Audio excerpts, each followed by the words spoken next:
Ipasundayag sa 8 ka inila nga mga fashion designers ang kabahin sa ilang koleksyon sa mga nindot ug haom nga mga sinina nga sul-obn sa sud simbahan. Makita kini Atol sa gidaktang Voile Dinner ug Fashion Show sa Waterfront Hotel and Casino Cebu karong Hunyo 3, 2023. Tumong sa maong kalihukan nga madasig ang katawhan sa pagpili og tukma nga sinina sa ilang pagsimba. 𝗀𝘆𝗀 here suggested na why don't we make a fashion show guiding the parishioners on how to dress up in church, not going to the beach, or as Father Guanzon said, not in the fashion show, because after all we are worshiping God, we should impress Him. So there, fast forward a few months after we had a meeting with Father Guanzon, and thus the guidance on the church view on appropriate dressing. So we hope to, how would you call that? Guide, no, Father? Guide the parishioners by making appropriate clothes fashionable again. Fashionable again. You don't have to wear short shorts. You don't have to wear backless tops to be fashionable. You can be fashionable by being appropriate. And when we say Sunday best, that speaks of my generation.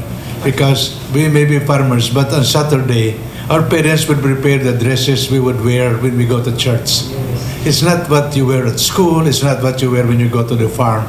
It is the dress that you wear because it is your best or it is new. You know, before you wear the new shoes or the new dress, wear it at Mass. The point is, it's about time to recognize that Cebu is blessed in many wonderful ways. And I think we have to recognize that. And what we're doing is, as we have just heard, creating what we thought is proper and appropriate and dignified and respectable because we gather as children of God in the church, in the liturgy. And of course, we would just like to appear in proper decorum and piety.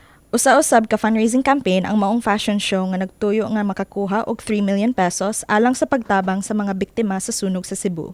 And addressing our core, also one of our core advocacy of feeding the fire victims of Cebu.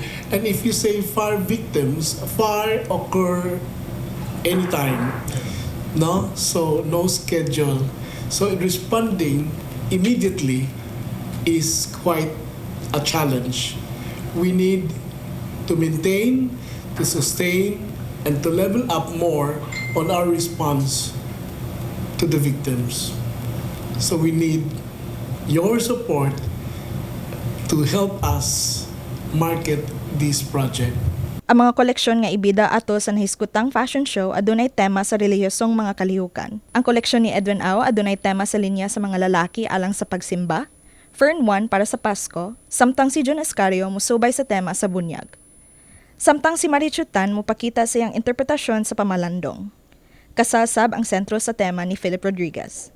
Si Philip Tampos mupakita sa iyang disenyo mahitungod sa fiesta, pagbangutan alang sa designer nga si Protasio, o si Ren Madabat para sa Sunday's Best. For this show, I was given the assignment for Sunday's Best. It brought me fond memories as a kid because I would, going to church every Sunday would be very exciting because I would be wearing my best clothes or Sunday's best. So during the show, I would use that as inspiration. I would probably present 2 sets of families, like 2 models with kids. So to give a proper look that is based on modesty and appropriateness for families to go to church. That would be all. Thank you. Ang maong pasundayag usa ka hiniusang kalihukan sa 5 Loaves and 2 Fish Incorporated ug sa Archdiocese of Cebu. Ang mga ticket mapalit sa 6,000 pesos matag tawo ug 60,000 pesos kada table. Kauban si Faith Sedillo, kini si Candice Urot, 𝗀𝗶𝗀 intern alang sa MyTV Cebu.